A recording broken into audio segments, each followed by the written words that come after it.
Innal hamdalillah nahmaduhu wa nasta'inuhu wa nastaghfiruh wa na'udzu billahi min shururi anfusina wa min sayyiati a'malina man yahdihillahu fala mudilla lahu wa may yudlil fala hadiya lahu asyhadu an la ilaha illallah wahdahu la syarika lahu wa asyhadu anna Muhammadan abduhu wa rasuluh.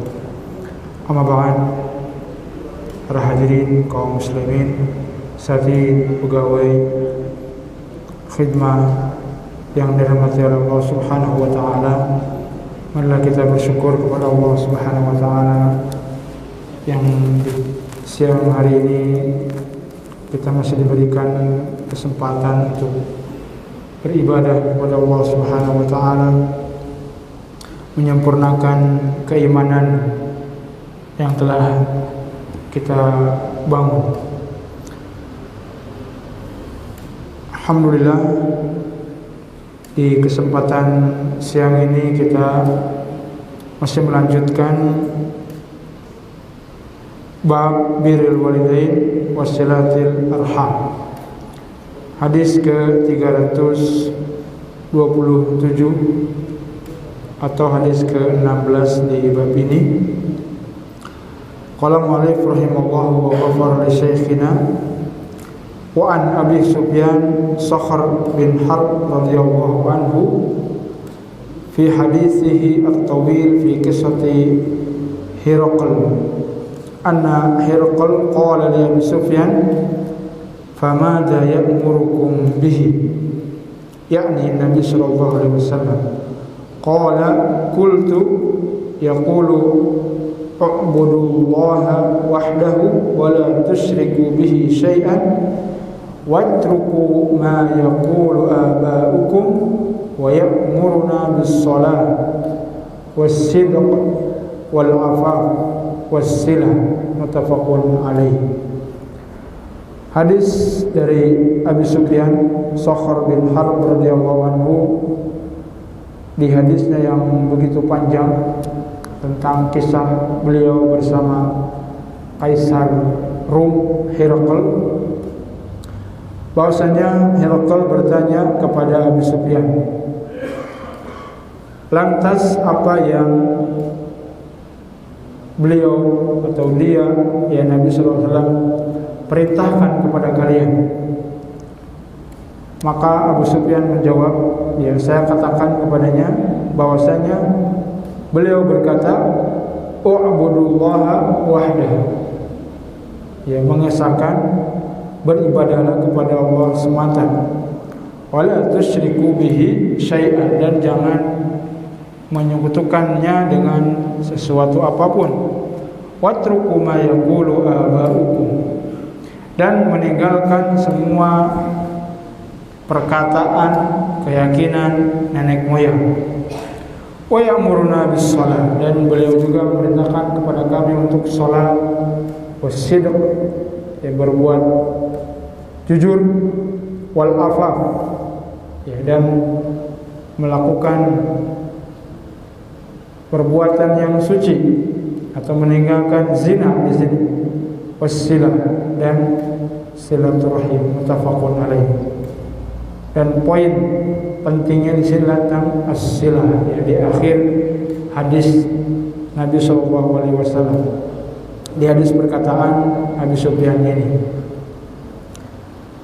Hadis ini yang menggambarkan tentang pentingnya silaturahim, yang dimana ketika percakapan antara Abu Sufyan dan Hiraql bertanya tentang Nabi sallallahu alaihi wasallam. Abu Sufyan ini beliau bernama Sakhr bin Harb bin Umayyah bin Abdus Syams al-Qurashi. Ya, beliau nyambung nasabnya dengan Nabi sallallahu alaihi wasallam, dan beliau lahir sebelum hijrah, ya tahun 57, dan beliau wafat di tahun 31 hijrah. Ya, beliau memiliki umur sekitar 90 tahun. Ya, dan di umur 72 tahun beliau juga masih mengikuti perang. Ya, sekarang mungkin sudah sudah lemah ya, umur 75 ya, dan berbeda-beda setiap orang. Tapi beliau masih mengikuti perang ya, dan beliau memiliki anak yaitu Muawiyah ya, dan beliau masuk Islam di Fathu Mekah sebagaimana perkataan Nabi sallallahu alaihi wasallam, barang siapa yang masuk rumah Abu Sufyan fahuwa amin, maka dia akan aman ketika perang Fathu Mekah. Dan beliau masuk Islam ya, wa hasuna Islamu ya, dan Islamnya sangat baik ya. Percakapan antara Abu Sufyan dengan Herakal yang begitu panjang, yang intinya raja tersebut bertanya tentang bagaimana nasab Nabi SAW. Abu Sufyan yang pada saat itu masih kafir, tapi beliau mengatakan saya sebenarnya bisa saja berbohong, mengatakan sesuatu yang tidak benar kepada raja tersebut, tetapi mana anil haya ya, tapi rasa malu mencegah itu. Dan orang-orang Arab terkenal dengan jujur. Ketika ditanya bagaimana nasabnya, bagaimana pengikutnya, Abu Sufyan mengatakan beliau memiliki nasab, kemudian pengikutnya orang-orang lemah. Kemudian apakah dia berdusta? Tidak, kata Abu Sufyan. Kemudian pertanyaan-pertanyaan sampai akhirnya raja tersebut berkata, apa yang beliau perintahkan kepada kalian? Maka poinnya ini, ya'muruna an ta'budullah wa la tusyriku bi syai'an. Ya, merintahkan untuk ibadah, kemudian tidak menyekutukan sesuatu apapun kepada Allah Subhanahu wa taala, dan meninggalkan semua keyakinan. Ya, dan pada saat itu Abu Sufyan memusuhi Nabi sallallahu alaihi wasallam, tetapi kejujuran ya, yang menyampaikan pesan Nabi sallallahu alaihi wasallam kepada raja tersebut. Dan Herakal keyakinannya apa? Nasoro ya, dan dia sudah mengetahui nama dan sifat Nabi sallallahu alaihi wasallam di kitab-kitabnya sebelum Al-Quran. Tetapi ketika dikirim surat Nabi sallallahu alaihi wasallam, sebenarnya dia meyakini Nabi itu benar, tetapi kaumnya lah yang menghalangi beliau untuk masuk Islam. Ya, kalau seandainya dia masuk Islam, maka dibalas oleh Allah Subhanahu wa taala keimanannya dengan 2 lipat. Tetapi kalau seandainya dia tidak masuk Islam, maka dosa dia dan dosa kaumnya akan ditanggung oleh dia sendiri. Ternyata dia pun tidak masuk Islam. Ya, dia dalam keadaan kufur, tetapi dia menerima surat Nabi SAW dengan baik. Ya, dan kata Nabi SAW, kerajaannya langgeng. Beda dengan Persia. Ya, dia merobek surat Nabi SAW, dan kata Nabi SAW, mazzaqallahu mulkahu. Ya, ketika Persia rajanya merobek surat Nabi SAW, maka kerajaannya akan hancur.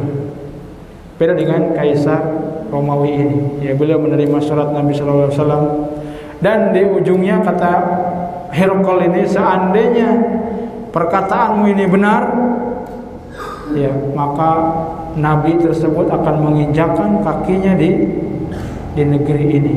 Dan benar, Nabi, para sahabat sudah membebaskan ini, ya, negara Romawi, Konstantinia, kemudian Ilya, dan yang lainnya sudah dibebaskan oleh kaum muslimin, ya, sebagaimana perkataan Herakal ini.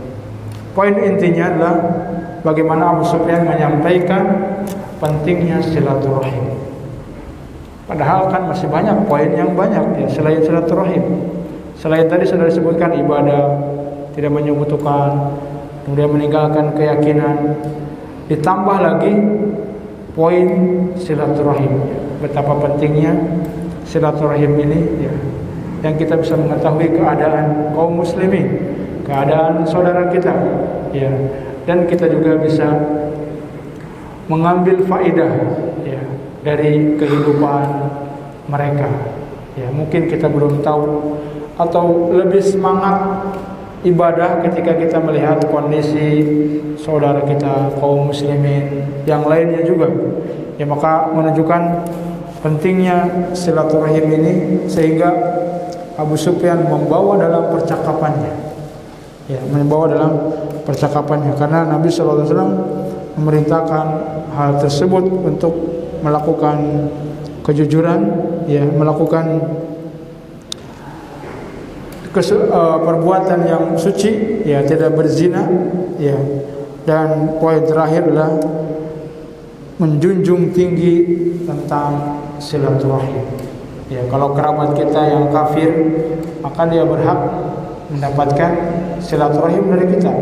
Ya, apalagi tetangga kita, saudara kita, ya, maka wajib bagi kita untuk melakukan silaturahim. Minimalnya dengan telepon, ya, dengan WA, dengan bertanya ya keadaan mereka sehingga mereka merasakan diperhatikan, atau akan memudahkan dakwah Islam ini masuk kepada hati-hati mereka, kepada diri-diri mereka, sehingga dengan jalan silaturahim Islam akan menyebar luas, ya, dakwah ini akan menyebar dengan sendirinya. Ya, ketika kita melakukan akhlak yang mulia, menjunjung tinggi silaturahim, kejujuran dan amanah. Di hadis ini, ya, pentingnya silaturahim. Kemudian juga poin yang paling pertama adalah ibadah tauhid kepada Allah Subhanahu wa taala.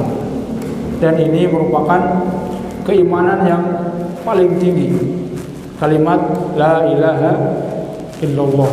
Dan yang paling rendah adalah imatatul adza ani thariq, membuang kotoran dari jalan. Wal haya syu'batun minal iman, dan malu merupakan termasuk kepada iman. Ya, maka di antara cabang iman adalah jujur, silaturahim, dan melakukan kebaikan. Ini saja yang bisa disampaikan.